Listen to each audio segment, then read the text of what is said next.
Page number 137 पर एक numerical है वर्ड एग्जाम्पल 1, ठीक है, वो हम करेंगे।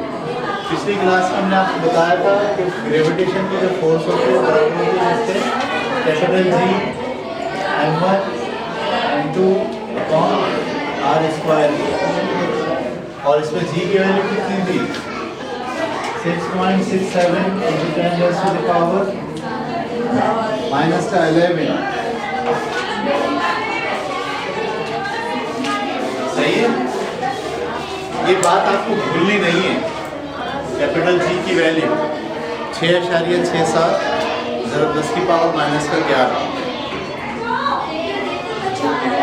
इसकी बुनियाद पर हम सवाल करेंगे। पहला वर्ड एग्जाम्पल लिखा है, determine the gravitational force of attraction between two spherical bodies of masses 500 kg and 800 kg। Distance between their centre is 2 metre. एक आपके पास बॉडी है 500 kg का,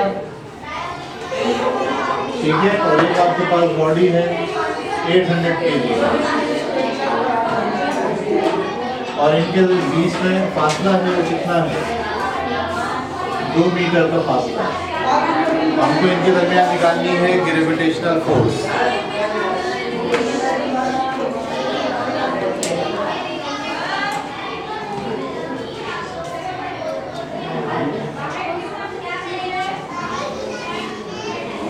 तो हमें डेटा में क्या दिया हुआ है, m1 दिया हुआ है, कितना है m1 500 kg, और m2 दिया हुआ है, m2 कितना है 800 kg, और दोनों के दरमियान डिस्टेंस दिया हुआ है r, वो कितना है 2 मीटर। कैपिटल G की वैल्यू क्या होती है 6.67 into 10 raised to the power minus का 11। और हमको मालूम क्या करना है, फोर्स ऑफ ग्रेविटेशन। तो फोर्स ऑफ ग्रेविटेशन का फार्मूला क्या है, capital G m1 m2 upon r square, ठीक है।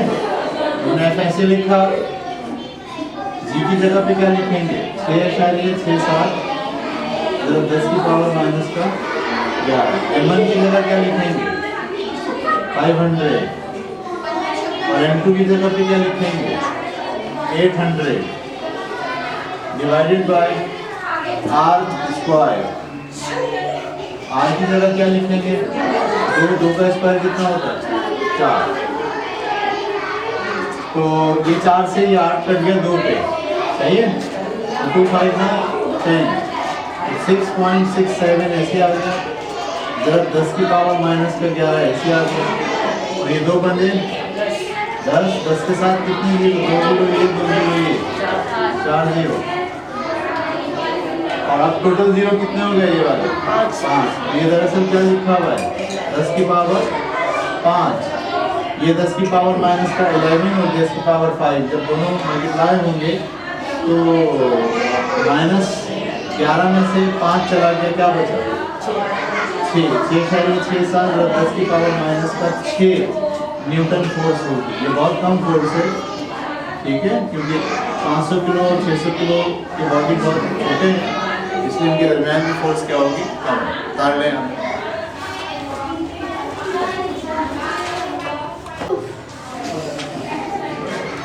ठीक है भाई, पेज नंबर 138 पर अगला टॉपिक पढ़ रहे हैं फिजिक्स में, law of gravitation and Newton third law of motion, ठीक है। तो ये इन्होंने बताने की कोशिश की है कि जब दो मासेस एक दूसरे को अट्रैक्ट करते हैं तो इनके दरमियान जो अट्रैक्शन की फोर्स है उसे आप क्या बोलते हैं ग्रेविटेशनल फोर्स।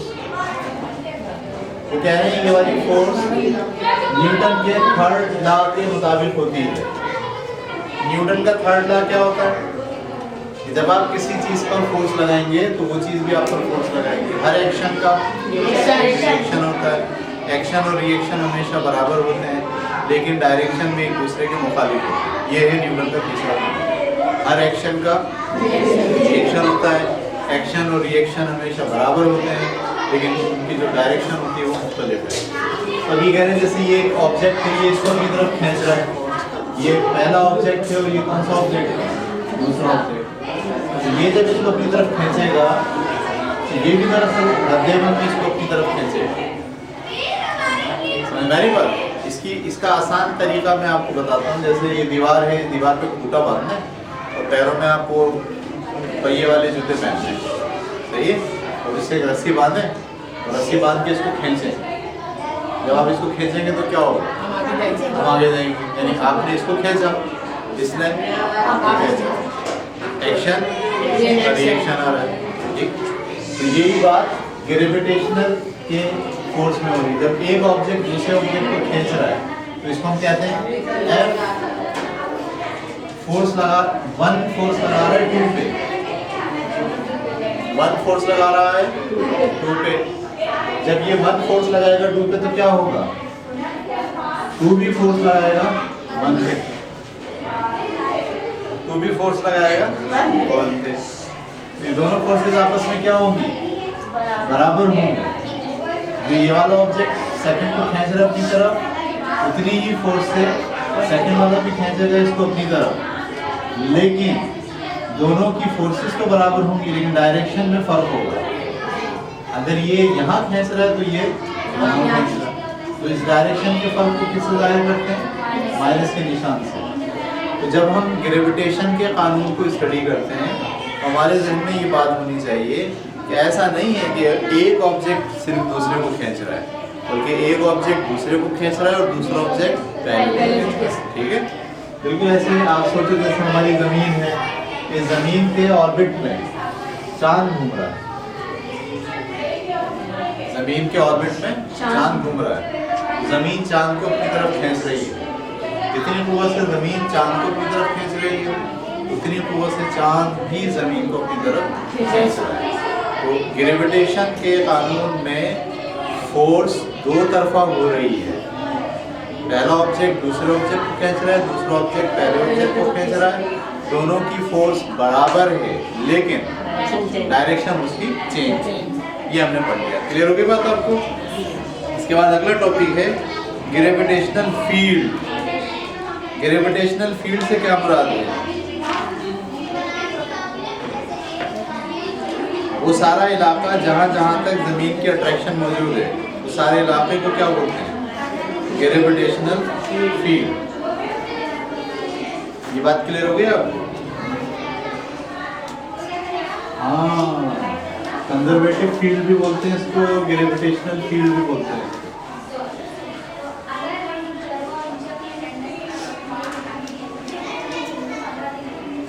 तो ये जमीन है आपकी, ये जमीन हर ऑब्जेक्ट को अपनी तरफ खींच रही है। तो वो सारा इलाका जहाँ जहाँ तक इसकी असर है तो सारे इलाके को आप क्या बोलते हैं, ग्रेविटेशन की फील्ड है। हम आप सब ग्रेविटेशनल फील्ड के ज़ेरे असर उस फील्ड में हैं, हम उस फील्ड से बाहर नहीं निकल सकते। हम उछलते हैं तो वापस ना जाते हैं, हम उछलते हैं दरअसल हम बाहर निकलने की कोशिश करते हैं लेकिन वापस आ जाते हैं। लेकिन एक ख़ास मुकाम आता है, एक ख़ास जगह आती है जहाँ पर इस फील्ड का एंड हो जाता है, यहाँ अट्रैक्शन खत्म हो जाती है। यहाँ अगर आप किसी चीज़ को फेंक देंगे बाहर तो फिर ये वापस नहीं है।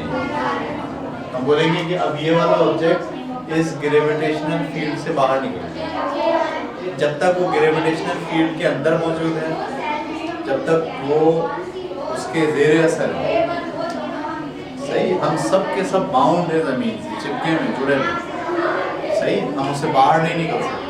कारें, गाड़ियाँ, बिल्डिंग्स, हत्ता के समंदर का पानी, रेत के ज़रात, सब के सब इस ज़मीन के साथ चिपके हुए। पानी भी चिपका हुआ है, कहते हैं ना, जब समंदर है, ज़मीन घूम रही है तो समंदर का पानी बाहर क्यों नहीं निकल रहा? तो बाहर उस वक्त निकलेगा जब ज़मीन उसको छोड़ेगी। ज़मीन ने तो उसको बहुत अच्छे तरीके से अपने साथ चिपकाया हुआ है। ट्रेन जा रही है, गाड़ी जा रही है, हत्ता कि जो उड़ रहा है ना हवाई जहाज़ जो उड़ रहा है वो भी ज़मीन के ज़ेरे असर है, वो भी ज़मीन की ग्रेविटेशनल फील्ड में, वो भी चिपक में है। अगरचे कि ज़मीन की सतह के साथ नहीं चिपका हुआ लेकिन वो उस फील्ड में मौजूद है जहाँ से वो बाहर नहीं निकल सकता।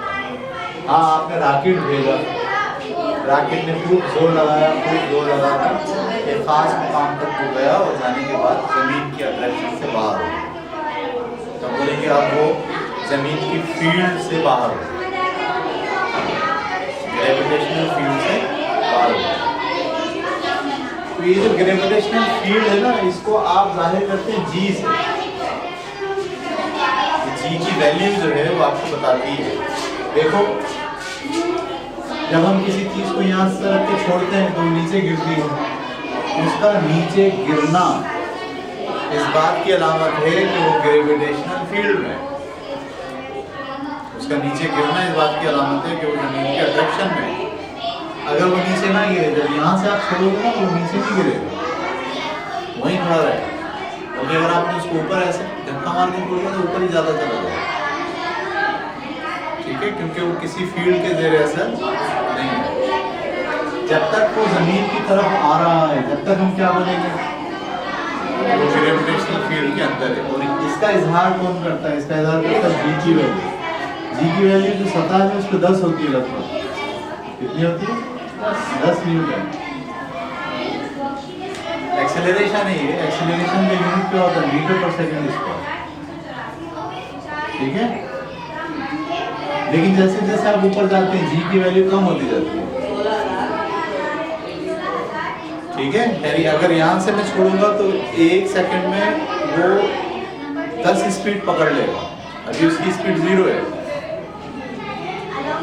1 सेकंड के बाद उसकी स्पीड कितनी होगी? 10, यानी उसका एक्सेलरेशन 10। इतनी फोर्स उसको खींचने नहीं कर। लेकिन अगर आप उसको 5 किलोमीटर ऊपर चलेगा, वहाँ से फेंकेंगे तो जब वो निकलेगा ना, 1 सेकंड में उसकी स्पीड 10 नहीं होगी, कम होगी।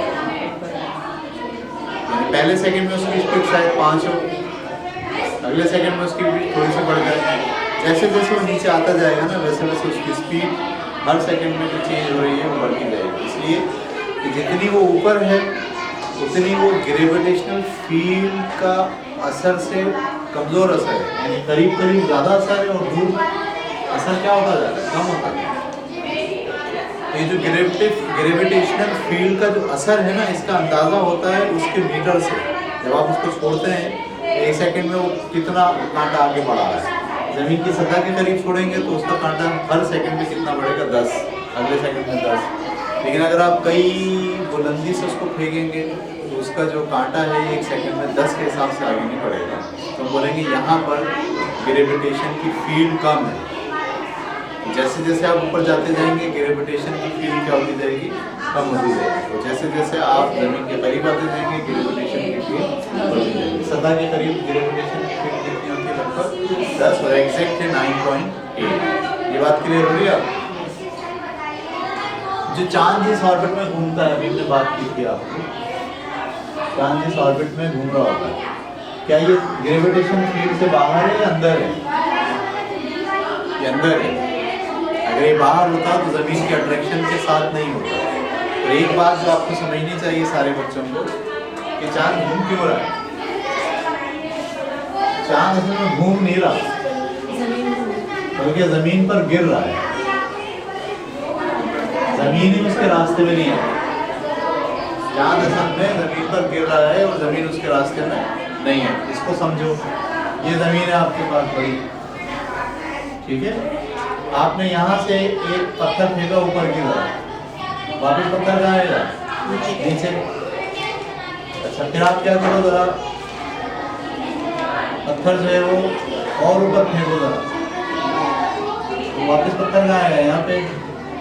फिर आप पत्थर और ऊपर फेंको, पत्थर कहाँ आएगा? यहाँ पे। फिर और जरा ऊपर फेंको, पत्थर कहाँ आएगा? यहाँ पे।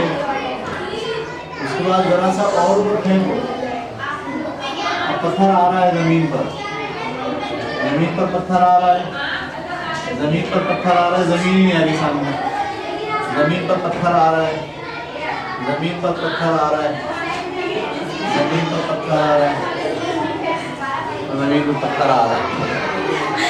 ये है बस चांद के घूमना। सही है, वो चांद घूम रहा है, घूम नहीं रहा है, वो एक्चुअली जमीन पर गिर रहा है, वो जमीन के अट्रैक्शन में जमीन पर गिर रहा है, लेकिन वो जिस जगह से गिर रहा है उस जगह में जमीन उसके सामने नहीं आ रही।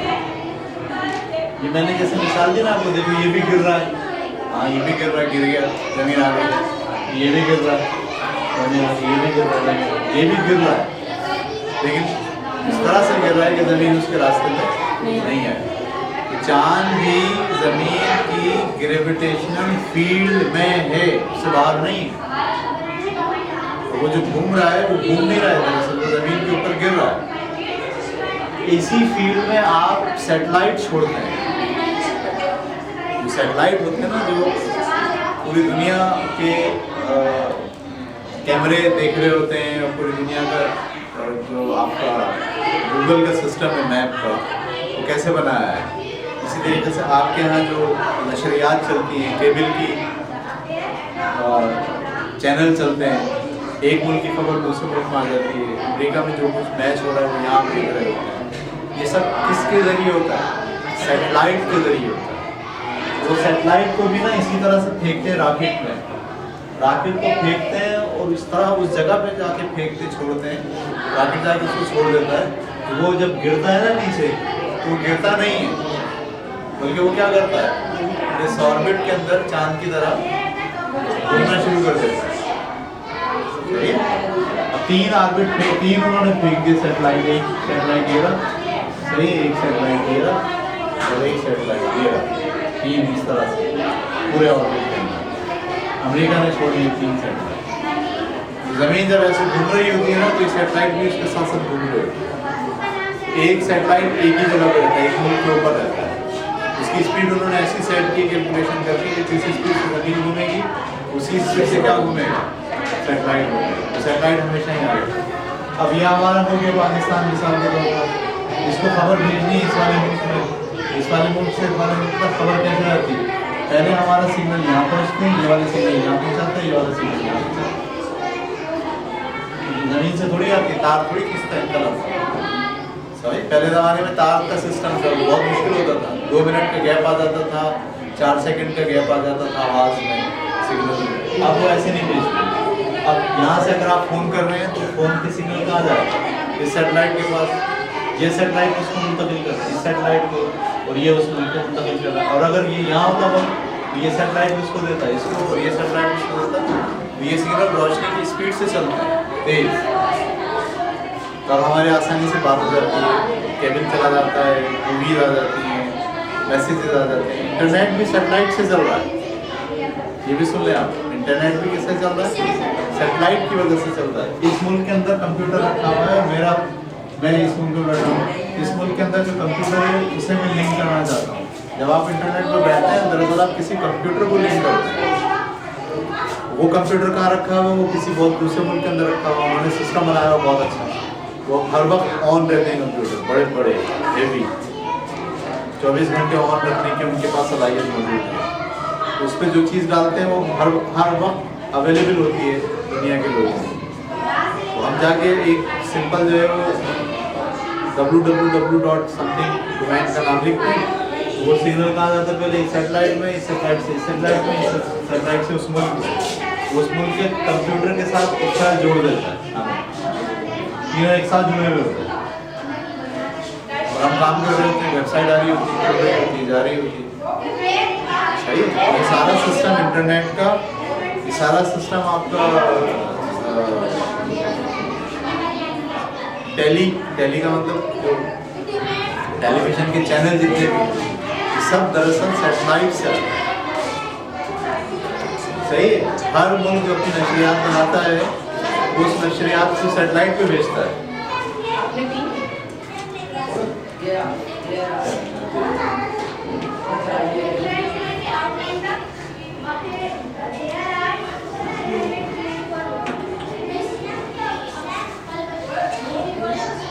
ठीक है, तो सैटेलाइट भी कहाँ घूम रहे हैं?